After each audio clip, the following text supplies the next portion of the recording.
Hey there, thanks for joining the Christian Media Marketing Show. My name is John, and whether you're listening to the podcast, you're watching the video, maybe you're going to do both. If you are, kudos to you. Thank you so much, regardless of what way you are partaking of this. I look forward to each week spending some time with you. For some of you, I've gotten to know you. We do calls. Some of you are clients of Kavanaugh. We serve you. We exist to do that. That is a big part of just who we are as a ministry. We want to really be a ministry that is all about helping people know and find Jesus. We have really tried our best to make sure that what we're doing is for the kingdom, for God's glory. That is something that I just really believe in. So at Kavanaugh Media, we believe that people will live forever.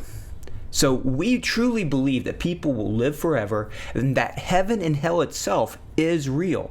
So Jesus is our focus. He's our champion. He's our savior. He is our focus, and making him known is our mission. We want to use every possible way we can to make him known, to make him famous.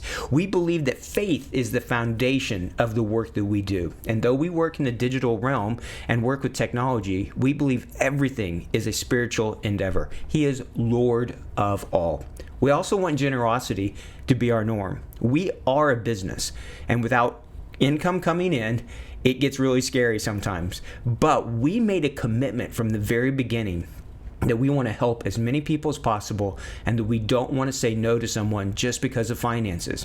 That's one of the reasons why we do this podcast and this video series. That's why we at Kavanaugh Media put almost all of our ad resources on our website. In fact, we've got 10 more messaging ads getting ready to get put on there real soon that have been created, that we're using in places around the world. And in fact, we've got almost 36 different just messaging ads, let alone all the other ones. That is because we want generosity to be our norm, our normal operating procedure. And we think that serving the kingdom is our privilege. Serving you is our privilege. We exist for you. You are our heroes. Those of you on the front lines out there making Jesus known, you're the ones we want to serve and to help in any way we can. And so that's why we're trying to do this one-to-many, which if you're not familiar with what that is, you can go back just a few weeks and see. We're excited about it. We have raised and have generous partners who are putting a lot of money available. We're trying to eliminate the technology, the marketing, all of those things so that you can do what you went to the field to do, which is to tell people about Jesus, to make disciples, to make him known, and to help them be able to make disciples as well. So this is just our way of trying to add to what many other groups and teams and people are doing out there. And the more we work together, I believe the more that God will get the glory that he deserves.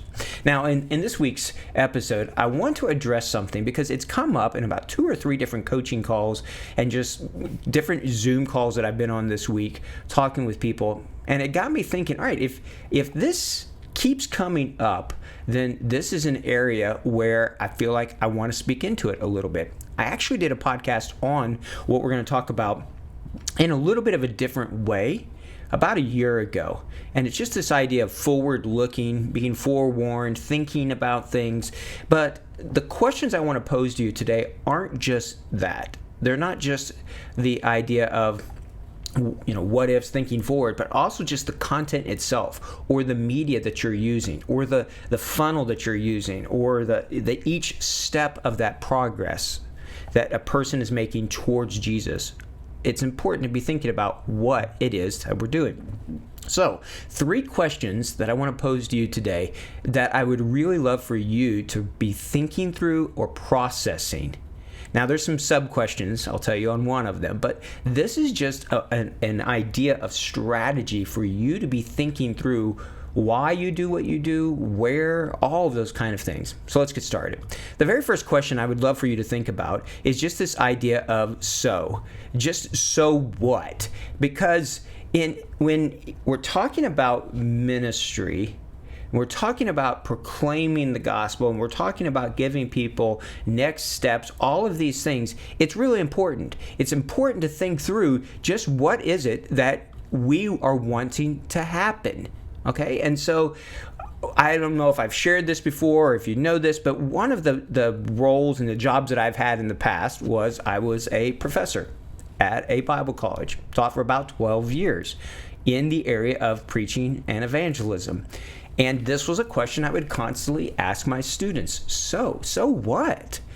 Great sermon, great stories, great illustrations. They all start, 3 points, and they all start with the letter X. So what? So what do you want them to do next?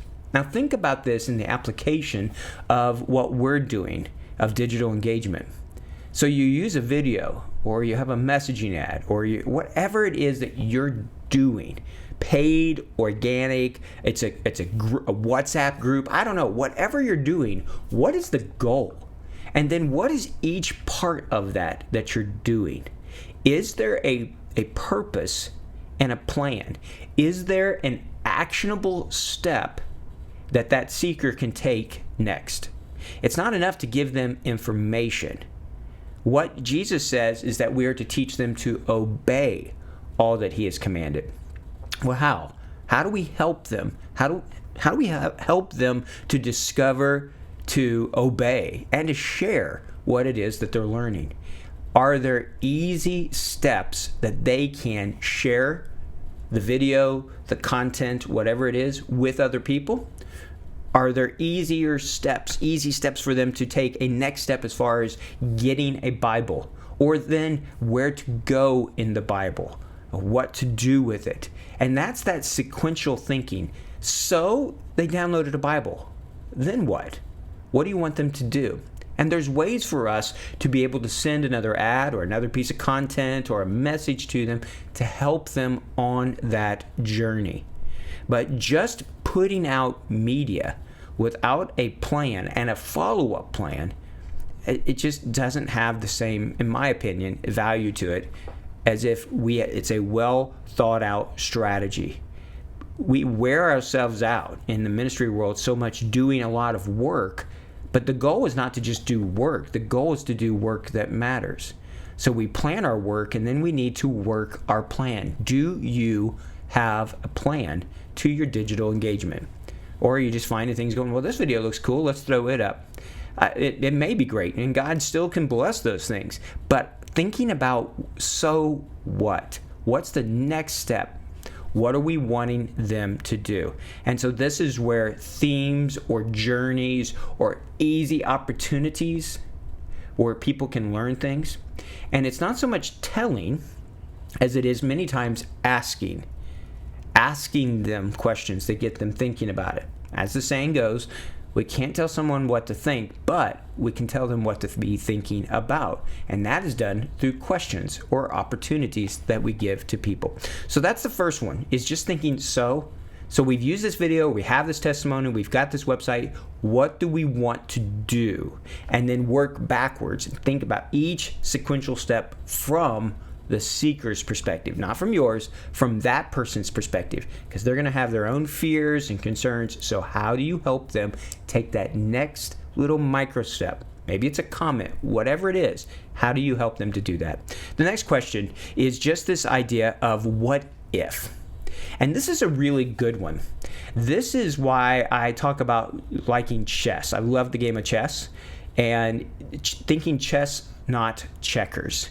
Thinking multiple steps. So you have your so what. You have your, we're going to do this, then this, then this. Lord willing, all right? He always has the right to come in there and do whatever else. But this idea of what if is contingency thinking. And it's also continually preparing. A big part of what my job is, and now that Kavanaugh has grown enough, it's been helping me so that I have more time to think on a strategy level and to be thinking about what if. Let me give you some examples. What if we can't use your favorite social media channel?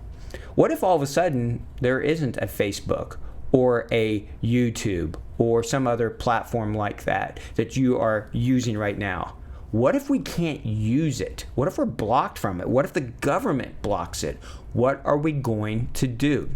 What if we get shut down? What if our business accounts or our credit card accounts or whatever get shut down? What are you going to do if that happens?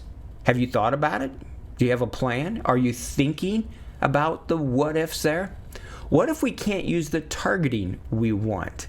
Because this is what's happening. We've lost the ability on some of the push channels to do religious targeting. What if even more? What if we can't target by geography or by gender or by age or different types of ones that are still available? What are you going to do then? What about if pixels get completely blocked and we can't do the targeting, the retargeting that we want there? What if it's just completely blocked? What are you going to do then? What if the government restricts or makes things unsafe potentially? This is happening in parts of the world. And in fact, I'm very concerned by this, watching the fragmentation of the internet. And that is when governments can come in and say, we want the data on this person. We want to see everything about this person talking to this person over here. Or who are the people on this account or on this page? What are you going to do? I see people complaining sometimes, but what's the plan? Have you thought about the what ifs there as well? What if half the team leaves? What if they're gone on furlough? What if they have to just leave the field? The pandemic has taught us that we have to be able to pivot and to iterate and to adjust when those kinds of things happen. These are just a few examples of some what ifs. There's hundreds of other ones that may come along. But the key there is, I feel like sometimes we get in this, and I say we, all of us, it's easy to fall into this pattern of, well, this is what we do, and this is how we do it, until you can't. And then we're caught not knowing what to do next. And so people just stop. They get overwhelmed and they just stop doing something. There's a lot of teams that I know personally that have gone through training programs, who have gone through and spent weeks or months, who have downloaded material, who have bought things, and they're not continuing to do digital engagement. Why? What happened? What caused that? And part of the time it is the what ifs. Part of it is I worry always that we can oversell digital engagement as if it's a magic bullet. You just run a few ads and all of a sudden you're going to have hundreds of people asking how they can be saved. If it was that easy, you would already see that without the digital in your ministry. No, it's hard. And the places that are left are going to be even harder. So we have to be thinking about what ifs and getting ahead. And this is also on a positive way when you start thinking about what if. What if we use this software to do this over here? Maybe it wasn't intended for that, but what if we start using things and start connecting things, connecting these dots together? I think some pretty exciting things can come from that. So it's not just what if, worst case, but it's also what if just being curious. I call it OCD, obsessive curiosity disorder, and asking questions like this will help you prepare. Finally, what if we don't have any money? That's a big one. What are you going to do there on the what ifs? Well, if you couldn't do the paid ads, or if you can't pay your staff, or whatever it might be, what are you going to do there? All of these things are big ones that are coming. What if in whatever country you're in, there's no longer the benefit from the churches? In the United States, at least, people can get a tax deduction if they give to a nonprofit. What if that goes away? How would that impact you? What do you need to do? So these are just some examples of some what ifs. And here's the final one. Why not? This is the final big question I want you to be thinking through. And this is sometimes we can get so caught up thinking about the what ifs and all of the dangers and all of the opportunities and all the different software or tools, and there's all sorts of platforms that are out there, and we can just kind of get paralyzed by thinking through things going, I don't know. Or maybe we're not ready. Or maybe we're not the right ones to do that. And I just want to speak from the heart on this one to you for just a little bit. I find myself in my mind constantly thinking through things. I have a hard time not working. I know others of you that I talk to are similar to this, because I get Slack messages from people at 10 o'clock at night knowing it's your time, 10 o'clock or 11 o'clock. And I don't think God is calling us to, I don't think it's healthy. I think it's actually sinful to be working all the time. Though I understand it, I love what I do. I find that I have a hard time sleeping sometimes because of some of those what ifs. I lay down to go to sleep, and then my mind just starts churning and thinking about, oh yeah, but have you thought of this, or what about this, or whatever. In fact, I have to just sometimes sit there and go, stop thinking. Just tell my brain, just stop. Just stop thinking. One of the things that has helped me, just as a side note, is I've started to journal or write these things down. And that has helped me tremendously to get the things out of my head and get them down someplace else. And that's brought tremendous peace to my mind many times to these things. But I'm talking about something bigger here, which is I think Satan works really hard to discourage and to stop us to walk by fear instead of walking by faith. For example, this one-to-many thing that we're trying to do. We're trying to unite mission orgs and teams, tens, maybe hundreds, to work together. And I look around and I go, who are we to try to do this? Who am I to try to do this? Like, I've got every flaw and hang up, and I'm just a sinful person like you. Who am I to try to do this when there's massive orgs, big groups, all sorts of types of people that are out there? And so I don't want to hold on to things too tightly, but there's come back to me over and over and over again is this idea of why not? If the opportunity is there, if no one else is stepping into that gap, why not you? Why not your team? Why not try? And even if you fail, even if you push forward and you try something and it doesn't work, it doesn't mean you are a failure. It doesn't even mean the project is a failure.